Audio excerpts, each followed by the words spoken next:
So in terms of paying for mediation, it's absolutely down to the couple as to how they arrange that. They can either sometimes pay, well, quite often pay half each.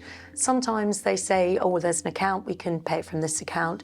Sometimes one of the person pays rather than the couple, and I just make it clear if that happens, that irrespective of who pays the bills, in respect of mediation, it doesn't in any way by our allegiance. We are entirely neutral and true to our professional roots here in terms of the way we deal with matters. So, yeah, but the common approach is for a couple to share the cost.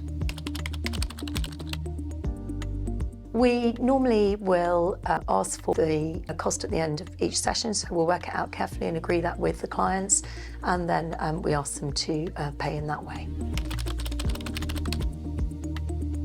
So it's quite difficult to say how many meetings a couple will need. It's absolutely down to that individual couple, no matter is the same.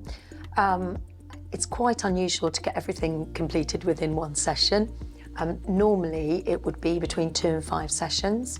At every stage, as mediators, we need to see things moving forward.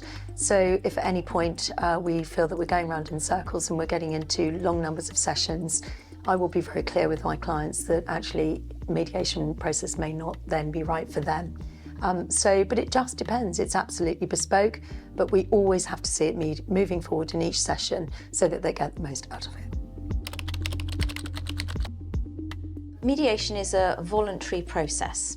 And both the couple and the mediator need to assess whether this process is right for them.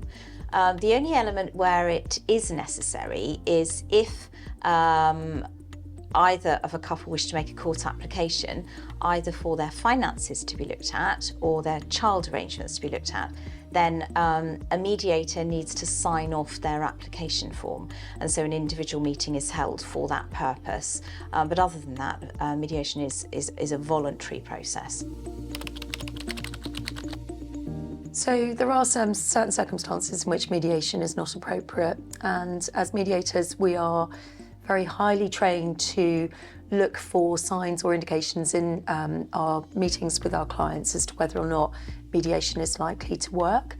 And of course there are lots of other processes as well in which it may be more suitable.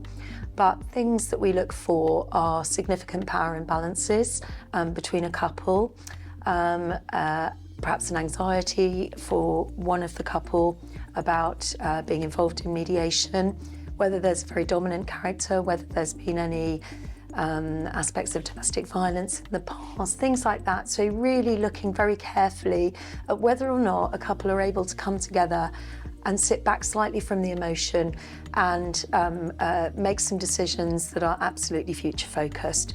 That is quite an important part as well, that both of the couple are able to think about the future.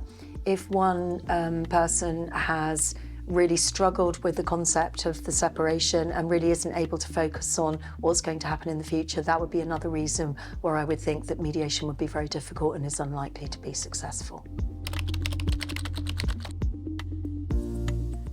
Mediation is the couple meeting together with their neutral mediator, who is there to facilitate the two of them reaching an agreement.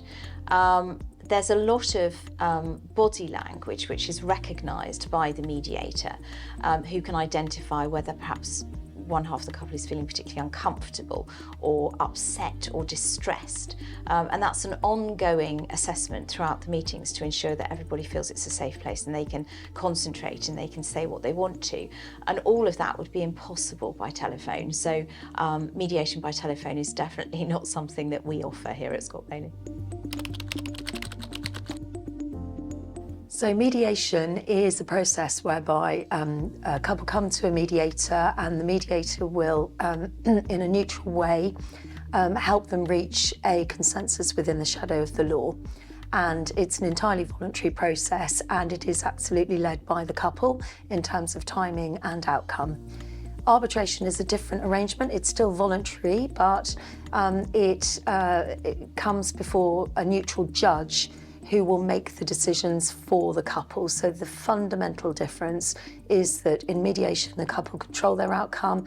In arbitration, a judge will make a decision for the couple.